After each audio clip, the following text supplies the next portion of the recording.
Hi, friends. Thanks for tuning in to the Mental Fitness Unscripted podcast, where our conversation will encourage your healthy living journey. Inspired by our Team Quadzilla coaching motto, healthy living starts between your ears, we talk about mental fitness in ways that challenge us to think about our thinking regarding topics like habits, leadership, exercise, values, marriage, parenting, and faith.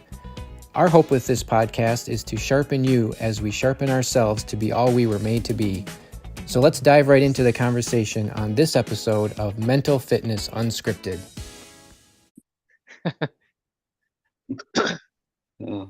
Just comparing our wild t-shirts. Good morning, Chad. That's right. Yes. Part of our shtick is to wear funny t-shirts sometimes. So maybe we ought to make that more of a thing. What are you wearing today? yeah. Top of the pile. What's funny is my wife hangs my t-shirts up. It's not even a pile, so I just wait until I can find a short sleeve t-shirt. And, I'll just do that one. What is it? Oh, yep. There it is. No, so that works. Yeah. Kind of the top of the pile, but probably a little more random. Nice. Well, we had a really good discussion yesterday.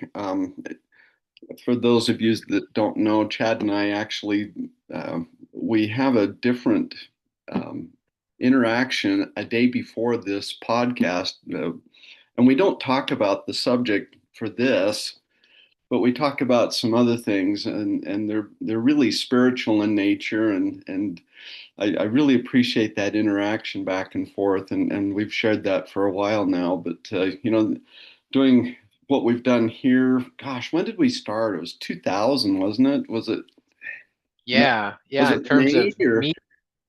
meeting regularly over the phone. And then we started recording probably, this is our third year now, or I think so. Second and a half anyway. Yeah. Anyway, this has been so helpful. And what's interesting and a little more background, Chad and I have never met in person ever. Yeah. I know.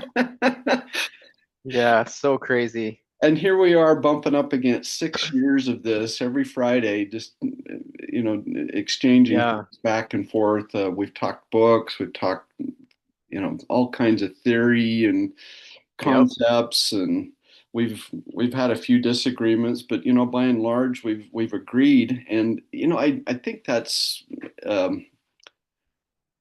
that is applicable to everybody, that everybody just wants a good life. Okay. Yeah. In the end, everybody just wants a good life. And it's interesting that people have different ways of getting there. Okay. Yep. But what we need to do is just embrace the fact that we're all looking for a good life and find the similarities rather than those differences. Yeah. So anyway, there's a book that I've recommended it to Chad.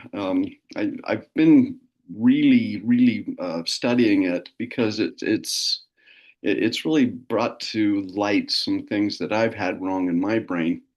And I'm in this pursuit. I want to be a student. I don't want to be a know-it-all. I don't want to be a so-called expert. I can probably regurgitate a lot of things that make me sound like an expert, but I'm just slugging through this life, just trying to make it happen, and just back to what I started with. I just want a good life, and I'm just looking for that thing that fits me.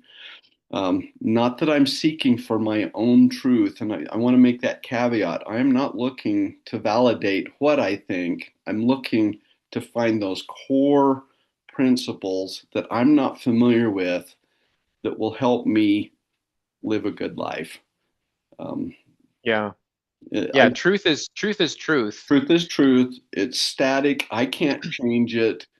I can change me. And so what I need to do is find the truth and change me to the truth. Yes. Okay? Yes. And so this book has helped me with some of that. Okay. I'm still trying to reconcile a lot of things.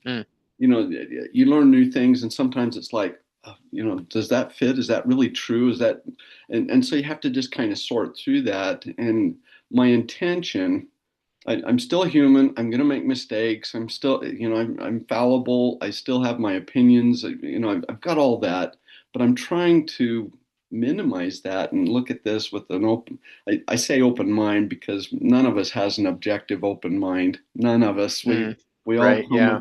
with our stuff. But I'm trying to step back and say, okay, what can I learn from this? Is there something that I can learn from this? So changed mind, the basis, well, sorry, it's A Changed Mind by David Bayer, Bayer. Um, I recommend it. It's a really good book.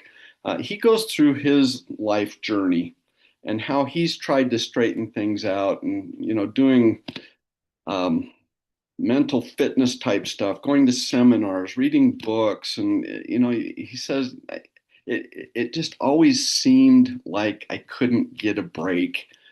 I'd go do all these things, spend all this money, and I just end up right back in the ditch, um, falling off the road. And he said, what, and I'm going to try and capsulize this. He said, our experience is our choice. It's a decision that we make on how we see things. And as an example, he uses a coloring book. Okay, so you've got a child's coloring book. The page comes in front of you, there is no color on it. So a life event comes, there's no color on it, and you and I get to decide what colors go on that page. We can paint the sky pink. We can paint it green. We can do that. But in the end, that's the decision that we chose to have that experience um, reflect on us, or how we experience the experience, if that makes sense. Yeah, I follow. Okay. Yep. And he says what we find is that most times we do that knee-jerk reaction of emotion and allow that to color our experience. Oh, yes. Okay. And then what we do is we have that same type of experience over and over and over again, and we validate the first decision that we made, that was an experience, Mm, and we look for those things in our life that will validate what we originally had. What it does is it cuts this really deep groove into it becomes your truth. yes. Well, I really like that. In fact, if you go into the archives, I'm pretty sure we've had some discussion about the trenches in our mind. We have, and Yeah. Yeah.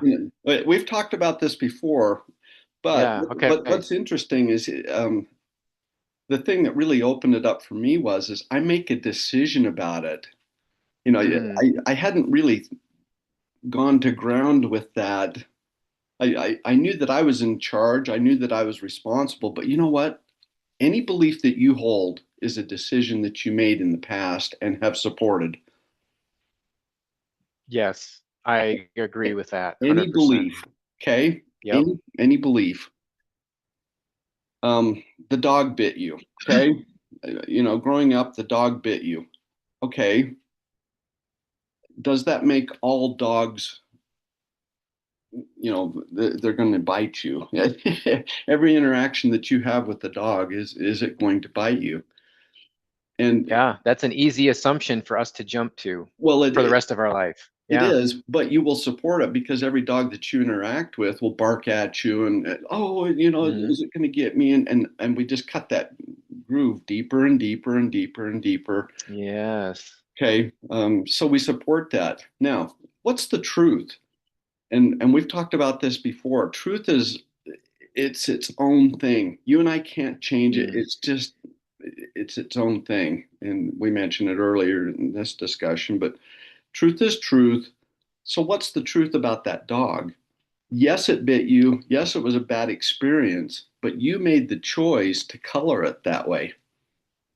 yeah. Rather than saying, "Oh, the dog bit me. That was a one-off thing." Can I change? Wow. Can I change me? so that I can have a different interaction with dogs.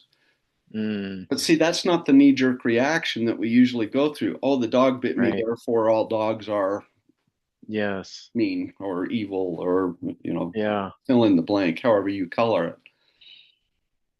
Mm, fascinating. Okay. Yeah, we do this all the time. We do it all the time. Okay. Now, here's the thing. Title of the book is A Changed Mind. If it was a decision to make that belief, that's what got you into that belief. You can decide to undecide that belief. Yes. Yes. Okay. It's Because the same thing that we've said before it that is. Lewis says, where sometimes the fastest way forward is to turn around. Turn around. And usually it's the long way around to get to the shortest way Yeah. there. It's the Yep. longest and the hardest thing. But see, for us to do that, we have to stop and we have to look at it objectively and say, is this the truth? Yes. That's the part where so many of us get mixed up, self included, Oh, because emotions are powerful, they are. and when you have enough evidence supporting that, let's just call it a negative emotion. I mean, it can happen for positive things too. I mean, you just flip it all around. Yep. Um, that's a trench that's really hard to undo, but it can always be done. Um, and Both that was sides Lewis's exist. point, is the longer you go feeding that trench and filling it with ever violent waves of river water, the harder it's going to be to reroute that. Yep. So yes, I'm tracking. This is good. Okay. Yeah. Okay. So if it took an emotion to make that decision, to develop that belief, and each time that you've relived that, it becomes that emotion again, and you just make that trench, we have to turn it around with an emotion. Mm, And his point is there's really two types of thinking. There's primal thinking. This is when you're in the fight or flight, survival, okay. knee-jerk reaction mode. Okay. Or there's what he calls the power thinking. Okay. And I'll give you an example here.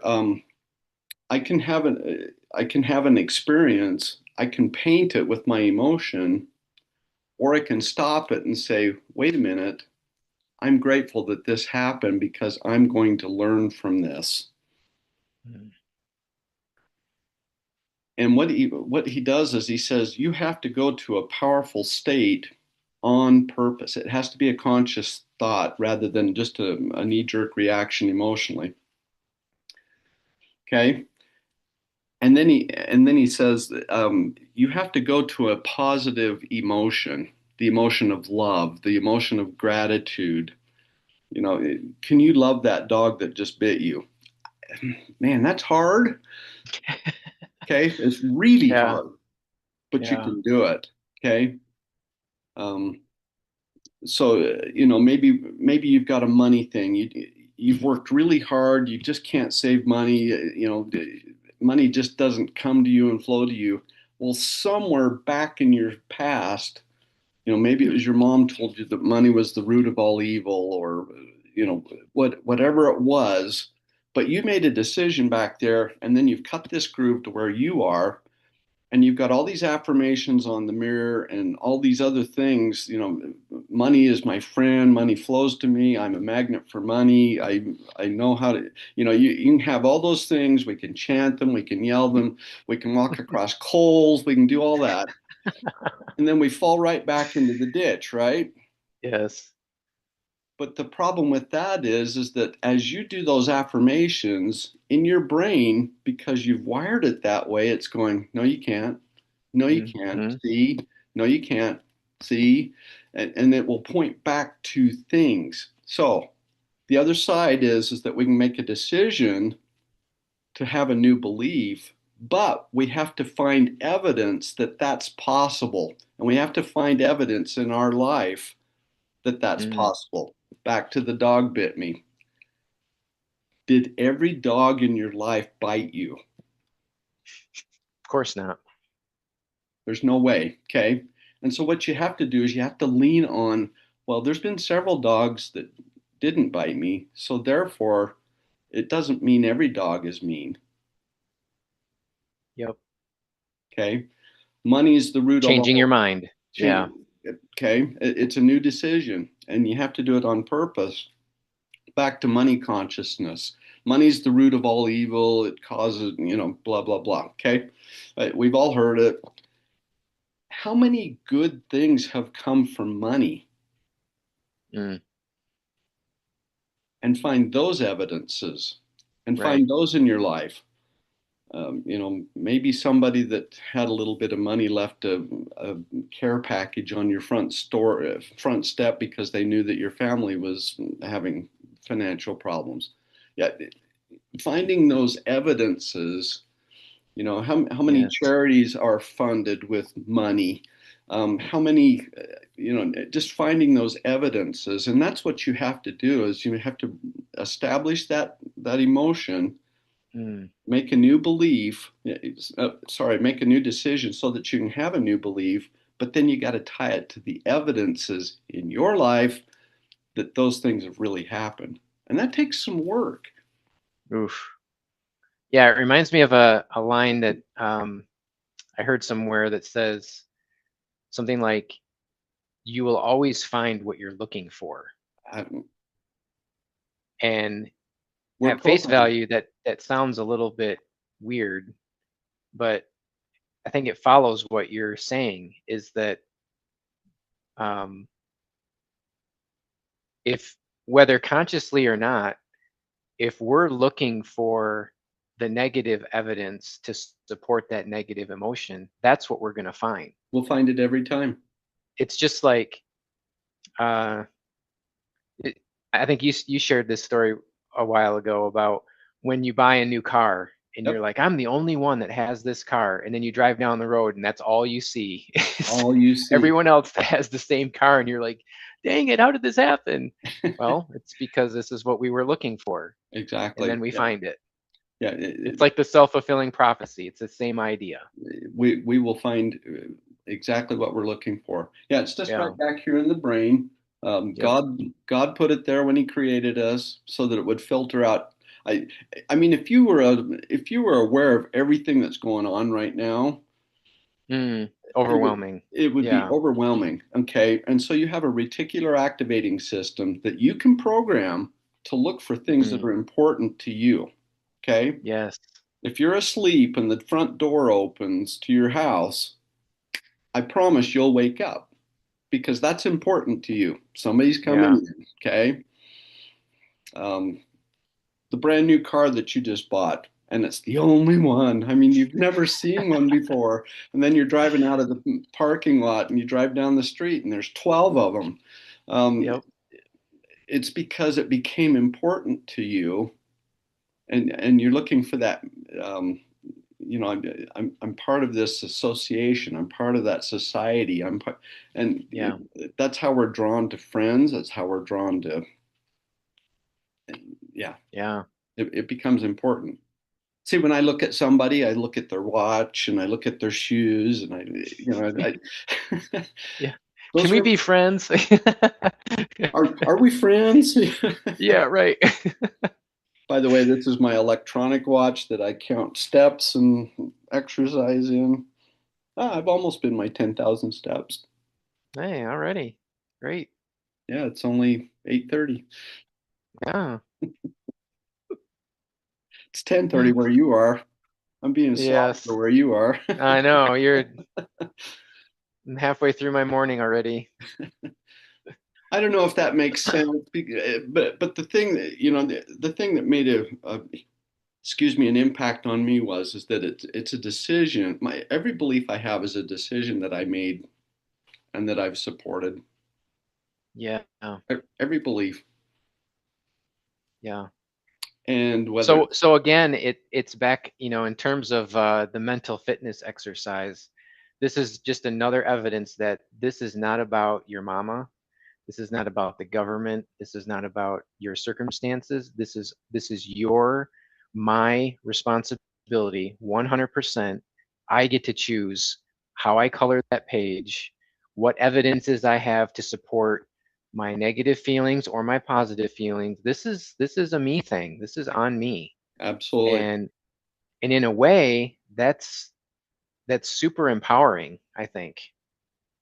Well, and we can have associations outside of us. I mean, you, for example, you help me and you support me in trying to change my color page from, the sky pink to Mm, the sky being blue. I'm looking for that truth. yeah, And that's really what yeah, this book is about is, find not your truth, find what the truth is. Remember, the truth sits on its own. It's yes, not what I decide it is. It sits on its yes, own, and I have to change me to the truth so that I can get the right consequences of what I'm looking for, mm, that good life. yes. Yeah, I really like that. In fact, golly, it is no accident that this happens because it's such a part of what we do here. But I just wrote in my journal this morning. Um, in fact, let me just read it so you don't think I'm making it up. It says right here, uh,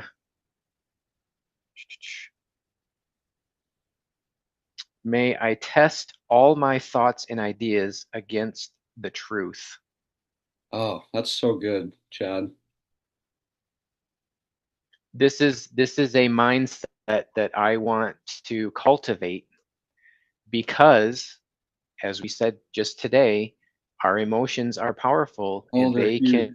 can drive the bus if we allow it. But I want to be driven by what is true. So I need to test all of that stuff against what is true. And that's essentially what we're saying here. And man, it's such a powerful reminder. And Well, yeah, and back to Lewis's thing, we have to become that changed creature. yeah, And just letting our emotions run us. I mean, even in the Bible, Paul talks about this, letting our emotions yes, run us. It'll take us in the yep, ditch. I mean, yep, we'll we'll be in a bad way. yeah. So anyway, It's where a lot of our fear comes from, right? oh, absolutely. If you want, if we let's make this super practical. Whatever it is that we're afraid of comes from what we're talking about. It, And so we need to measure that against what is really true and what choices do I have in the matter. yeah. How often have you feared something and found out it was a paper tiger? Oh my gosh. Almost every time, Almost every really. time. Okay, almost every time. In fact, he gives an acronym. I wrote it down. Hmm. He gives an acronym for fear because you're absolutely right. It's a great gauge. It's a great litmus test of how you're thinking. Is if you feel fear, you probably ought to stop and say, "Wait a minute." Okay. Yeah. He describes fear this way. Well, he uses an acronym, makes it an acronym. It's forgetting everything about reality. Wow. I've never heard that one. I like that. Yeah, forgetting everything about reality. And what's Hmm. funny is on the treadmill 2 days ago, I wrote this down 2 days ago. I thought, you know That's pretty what? good writing for being on the treadmill. Yeah, I was pretty shaky. Sorry, That's awesome. I was breathing Yeah. hard, and it was like, oh my gosh, I Yeah. gotta write that down. And then I thought, Yeah. I need an acronym for faith because faith and fear cannot live in the same place. And so I came up Amen. with an acronym for fear, or sorry, I'm using his acronym for fear, forgetting everything about reality. But faith is failure, absolutely is the helper. Ooh. Faith absolutely is the helper. What we Yes. what we call failure is guiding us to a better place. Yeah. Hmm. That hits pretty hard for those of us who actually fear failure. So, We yeah. all do. We all Yep. do. Okay. That's good. Mic drop. All right. I've got a mic in the other room. I don't want to have one here Yeah, in right. my computer. All right. So for our listening audience, there was your free counseling session. There you go. How to change, how to tackle fear. Boom. Just like that. Well, I saw a thing on a marquee the other day. It said failure is what was it? Failure is the evidence that you're trying. I thought that was pretty good. Yeah. Anyway, failure absolutely is the helper. Faith. You have to go Yes. out and do something. Yeah. Love it. Yeah. Let's dig some new trenches. Mine trenches. Love it. Yes. Chad, thank you. Wow. Great stuff.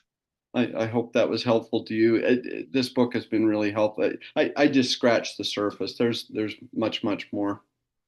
Yeah. And it's very good. Cool. And I'm still trying to apply it. Yeah. Yeah. Well, that's the thing, right? Information is fun, but it doesn't do anything unless we apply it. So that's the Application. mission here. Yep. Yep. Okay, go out and have faith. That's right. Do something. Fail forward. Yes. Amen. All All right, sir. Have a great one. Have a great weekend, Chad. Thank you. All righty. Later. See ya. Thanks for listening to this episode of the Mental Fitness Unscripted podcast. Now go take some action, because we know that information alone doesn't change you, but taking even the smallest action in the right direction does. Also, subscribe and comment so more people can find the podcast and be encouraged. If you're ready to take your mental fitness to the next level and you'd like more support, check out teamquadzilla.com for our resources that will help you accelerate your journey. Until next time, remember, healthy living starts between your ears.